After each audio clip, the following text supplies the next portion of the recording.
പെരിയ ഇരട്ടക്കൊലപാതക കേസിലെ 4 പ്രതികൾ എറണാകുളത്ത് കോടതിയിൽ അപ്പീൽ നൽകിയിരിക്കുന്നു എന്നുള്ള വാർത്ത കൂടി ഈ നിമിഷങ്ങളിൽ പ്രധാനപ്പെട്ട ഒന്നായിട്ട് വരുന്നുണ്ട്. നമ്മൾ വീണ്ടും PV അൻവർ MLA വാർത്തയിലേക്ക് തന്നെ തിരികെ എത്തുകയാണ്. PV അൻവർ MLA മഹത്വവൽക്കരിക്കാൻ ശ്രമിക്കല്ലേ പ്രതിപക്ഷമേ എന്നാണ് മന്ത്രി AK ശശീന്ദ്രൻ പ്രതികരിച്ചത്. സർക്കാർ ഓഫീസ് തകർത്തല്ല ജനപ്രതിനിധി സമരം ചെയ്യേണ്ടത്, അത് ഓർക്കണം എന്നാണ് മന്ത്രി AK ശശീന്ദ്രൻ പറഞ്ഞത്. പൊതുമുതൽ നശിപ്പിച്ചുള്ള സമരം അംഗീകരിക്കാൻ കഴിയില്ല എന്നും PV അൻവറിനെ അറസ്റ്റ് ചെയ്തതിൽ ഒരു ഇടപെടലുമില്ല എന്നും മന്ത്രി മാധ്യമങ്ങളോട് പറഞ്ഞു. ഒരു ആദിവാസി യുവാവാണ് മരണപ്പെടാനിടയായത് എന്നതിൽ ഞങ്ങൾക്കെല്ലാം അതീവ ദുഃഖവുമുണ്ട്.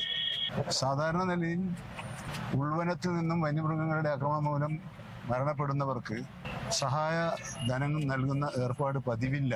എന്നാൽ മറ്റുള്ളവർക്ക് നൽകുന്ന പോലെ നിയമപരമായ എല്ലാ ആനുകൂല്യങ്ങളും ആ കുടുംബത്തിന് നൽകാനുള്ള ഏർപ്പാടുകൾ ചെയ്യുന്നുണ്ട്. കേരളത്തിൽ പ്രശ്നങ്ങളുണ്ട്, ആ പ്രശ്നങ്ങൾ പരിഹരിക്കാനുള്ള ഉത്തരവാദിത്വം ഗവൺമെന്റിനുണ്ട്. എന്നാൽ ഒരു നിയമസഭാ സാമാജികൻ എന്നുള്ള നിലയിൽ ഗവൺമെന്റിനെ ശ്രദ്ധയിൽപ്പെടുത്തി പരിഹരിക്കാൻ നേതൃത്വം കൊടുക്കേണ്ട ഉത്തരവാദിത്വം ജനപ്രതിനിധിക്കില്ലേ? പ്രശ്നങ്ങൾ ഉണ്ടാക്കലാണോ ജനപ്രതിനിധിയുടെ ഉത്തരവാദിത്വം?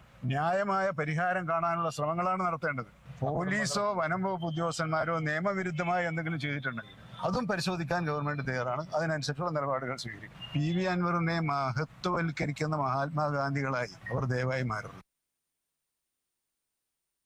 കോഴിക്കോട് വാലില്ലാപ്പുഴയിലെ ഫ്രണ്ട്സ് ക്രഷറിൽ നിന്ന് കല്ല് വീണ് ഗർഭിണിക്ക് പരിക്കേറ്റു. വാലില്ലാപ്പുഴ സ്വദേശിനിയായ